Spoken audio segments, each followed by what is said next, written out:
जो आदमी जी लेता है वो जान लेता है, लेकिन जो जानने में लगा रहता है वो जी तो पाता ही नहीं, जान भी नहीं पाता है। शब्द इकट्ठे कर लेता है, उपनिषद, गीता, कुरान, बाइबल सब उसे कंठस्थ हो जाते हैं, लेकिन शब्द तैराते नहीं, शब्द नाव नहीं बन सकते, शब्द प्राण नहीं बन सकते, शब्द बोझ बन जाते हैं, उल्टे हल्का नहीं करते आदमी को और भारी कर देते हैं। जितना सिर पे किताबों का बोझ होता है, आदमी उतना और छोटा हो जाता है, बड़ा नहीं, बोझ दबा देता है। इसलिए मैंने कहा कि शब्दों से आने वाला ज्ञान साथी नहीं है, संगी नहीं है, उस ज्ञान को छोड़ देना जरूरी है। और जो उस ज्ञान को खोजकर छोड़कर जीवन सत्य के प्रति शांत होकर जीवन सत्य को जीने की दिशा में गतिमान होता है, वो जान पाता है एक दिन उस सब को जो शब्दों में कहा गया लेकिन कहा नहीं जा सका है, उस सब को जो शास्त्रों में बांधा गया लेकिन बंध नहीं पाया, उस सब सौंदर्य को, उस सब प्रेम को, उस सब आनंद को, उस परमात्मा को जो सब तरफ मौजूद है, वो जान पाता है।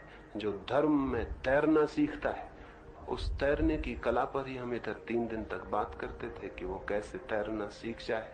लेकिन उस सीखने के लिए जरूरी है कि ये सारी बातें जो हमारे चित्त को बांधती हैं छोड़ दी जाएं।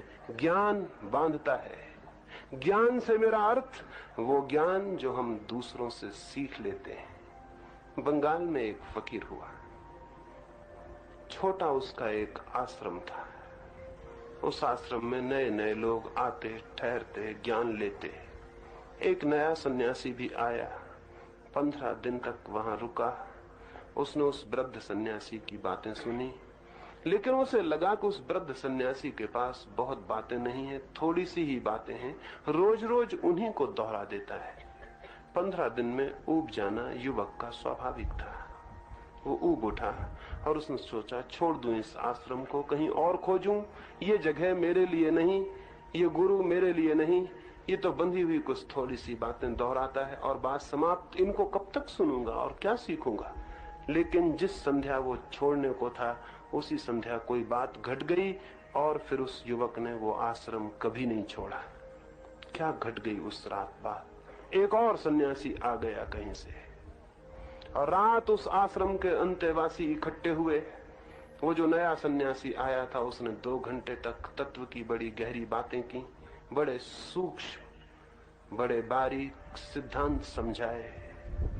जो युवक सन्यासी छोड़ना चाहता था, वो भी बैठ के सुनता था। उसके मन में हुआ, ओह, गुरु हो तो ऐसा, कितनी गहरी इसकी बातें, कितने सूक्ष्म इसके विचार, कितनी पैनी इसकी दृष्टि, कैसा कुशल इसका तर्क।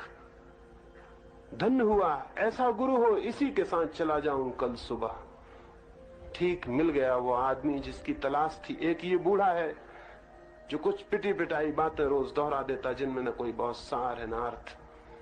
सोचा उस युवक ने कि आज इस वृद्ध सन्यासी के मन में कितना ना ग्लानि अनुभव होती होगी, अपमान, कितना इसकी प्रतिभा हीन हो गई होगी। मन ही मन में कितनी हीनता लगती होगी। इस सन्यासी की बातें सुनकर कैसा मन ही मन में पछताता और दुखी होता होगा। बात पूरी हुई, वो नया सन्यासी रुका। रुक के उसने सबकी तरफ देखा कि क्या प्रभाव पड़ा है। उसने उस बूढ़े सन्यासी से पूछा, महानुभाव, मैंने जो बातें कही क्या सोचते हैं उस संबंध में? वो बूढ़ा इतनी देर तक आंख बंद किए बैठा सुनता था। उसने आंख खोली और उसने कहा, मेरे मित्र, पहली बात तो यही कहनी है कि मैं 2 घंटे से सुनता हूं, तुम तो कुछ बोलते ही नहीं। बोला, मैं नहीं बोलता तो इतनी देर से कौन बोलता था? उस वृद्ध ने कहा, शास्त्र बोलते थे, किताबें बोलती थी, तुम नहीं बोलते थे। तुम्हारा बोला हुआ एक भी शब्द नहीं है। तो तुम कहते हो कि मैंने जो कहा उसका क्या परिणाम हुआ?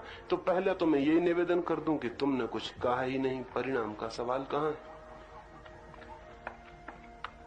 वो जो सन्यासी छोड़ के जाना चाहता था रुक गया, फिर कभी उस आश्रम को नहीं छोड़ा उसने। ये बूढ़ा क्या बोला, ये बोला कि तुम्हारे भीतर से किताबें बोलती हैं, तुम नहीं बोलते। ऐसा ज्ञान जो कहीं और से आके हमारे भीतर बोलने लगता है, किसी भी अर्थ का नहीं, उसे छोड़ देना जरूरी है। और तब जागेगा वो जो हमारे भीतर छिपा है। दो तरह के ज्ञान हैं। एक तो ज्ञान होता है कुएं की भांति, और एक ज्ञान होता है हौज की भांति। हौज में हम क्या करते हैं? मिट्टी लाते, ईंट लाते, पत्थर इकट्ठे करते, दीवार बनाते, हौज का घेरा बनाते, फिर कहीं से पानी लाके हौज में भर देते हैं। हौज में अपना कोई पानी नहीं होता, हौज में सिर्फ अपनी ईंटें पत्थर की दीवार होती है। हौज में कोई पानी नहीं होता, हौज केवल दीवार होती, ईंट पत्थर की घेरा होता है। लेकिन कुएं में काम उल्टा करना पड़ता है। कुएं में सबसे पहले ईंट पत्थर मिट्टी जो कुछ हो उसे निकाल के अलग करना पड़ता है, लाना नहीं पड़ता, अलग करना पड़ता है। हौज में लाना पड़ता है, कुएं में अलग करना पड़ता है। और जब सारी मिट्टी पत्थर ईंट अलग हो जाते तो नीचे से वो निकल आता है जो जल का स्रोत है। कुएं में जल है, ईंट पत्थर ऊपर पड़े हैं, उन्हें अलग कर देना होता है। हौज में जल नहीं है, जल लाना पड़ता, रोकने के लिए ईंट पत्थर की दीवार बनानी पड़ती है। ज्ञान भी ठीक ऐसे ही दो तरह का होता है। एक हौज वाला ज्ञान होता है जिससे पंडित पैदा होते हैं। पंडित ईंट पत्थर इकट्ठा करके दीवार बना लेता अपने दीवार में। हिंदू होने की दीवार, मुसलमान होने की दीवार, वेदांती होने की दीवार, फलावादी होने की दीवार, सब तैयार कर लेता दीवार। फिर जगह जगह से पानी ले आता और अपनी हौज में भर लेता। फिर जिसकी हौज जितनी बड़ी वो उतना बड़ा पंडित हो जाता। हालांकि सच्चाई ये है कि हौज जितनी बड़ी हो उतनी जल्दी सड़ जाती है और उसका पानी बदबू फेंकने लगता है। इसलिए पंडितों के मस्तिष्क से जितनी दुर्गंध जीवन में फैलती है और कहीं से फैलती नहीं। लेकिन कुएं की बात और है। जो आदमी अपने मस्तिष्क से सारी ईंट पत्थर को बाहर निकाल के फेंक देता, जो अपने मस्तिष्क की सारी दीवारें गिरा देता, जिसके मस्तिष्क पर कोई सीमा नहीं रह जाती, मिट्टी पत्थर की सारी परत अलग हो जाती, उसके भीतर से आ जाता है वो स्रोत जीवन का, जल का, ज्ञान का। यह है ज्ञानी जो कुएं की भांति अपने भीतर से ज्ञान को ले आता। वो है पंडित जो हौज की भांति सब तरफ से ज्ञान को इकट्ठा कर लेता। धर्म का पंडित से कोई संबंध नहीं है, यद्यपि पंडित सब तरफ से धर्म से संबंधित होने की घोषणा करते रहे हैं। धर्म से पंडित का कोई भी संबंध नहीं है, ज्ञानी का संबंध हो सकता है। पांडित एक कुशलता है, ज्ञान एक क्रांति है। तो जिस ज्ञान को छोड़ने के लिए मैंने कहा वो हौज वाला ज्ञान है, और इसलिए छोड़ने को कहा ताकि कुएं वाला ज्ञान उपलब्ध हो सके। जो कुआं बनना चाहते हैं उन्हें हौज अपनी मिटा ही देनी होगी, और जो कुआं बनने से रुकना चाहते हैं उनकी मर्जी, वो अपनी हौज को और मजबूत बना सकते हैं और ग्रंथ लाके अपनी दीवार खड़ी कर सकते हैं और शब्द सूत्र इकट्ठे करके इतना मजबूत किला बना सकते हैं कि उसके भीतर सूरज की कोई किरण कभी प्रवेश ना कर सके। ये चित्त की दशा है। इस चित्त के बंधे हुए दशा को मैंने कहा ज्ञान कोई छोड़े तो उसके जीवन में क्रांति आनी शुरू होती।